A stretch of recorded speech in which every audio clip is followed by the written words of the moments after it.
Tractor मेरी कहानी। নমস্কার, আমার নাম সুমন বিশ্বাস। আমার বাড়ি গোবিন্দপুর, পোস্ট খালবালিয়া, জেলা নদিয়া। আমরা আজ 15 বছর ধরে এই কৃষিকাজের সঙ্গে যুক্ত আছি। আমার দাদু, আমার বাবা এবং আমি এই কৃষিকাজের সঙ্গে যুক্ত আছি। আমাদের আরও দুটো ট্র্যাক্টর ছিল 15 বছর ধরে, কিন্তু আমরা 7 মাস হলো এই মহিন্দ্রা ওঝা গাড়িটা নিয়েছি। গাড়িটা খুবই সুন্দর, এর দমদার ইঞ্জিন, ফিউল কনজাম্পশন খুবই কম, কমফোর্টেবল সিট। এই গাড়িটা হচ্ছে 4 হুইল ড্রাইভ, যার কারণে এর 4টে পাওয়াই সমান ইকুয়াল পাওয়ার প্রদান করে, যার কারণে আমরা যে কোনো খারাপ জায়গায়, কোনো কাদা বা নরম জমিতেও আমরা এর সমানভাবে সাপোর্ট পাই এবং খুবই সুন্দর স্মুথভাবে আমরা চাষ করতে পারি।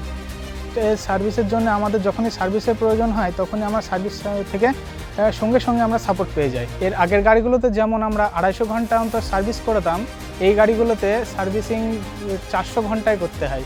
তার ফলে আমাদের খরচটা অনেকটাই কমে গেছে। আমার সমস্ত চাষি বন্ধুদেরকে বলতে চাই, এই গাড়িটা আপনারা ইউজ করুন, এর আপনাদের সমস্ত দিক থেকে সাশ্রয় হবে।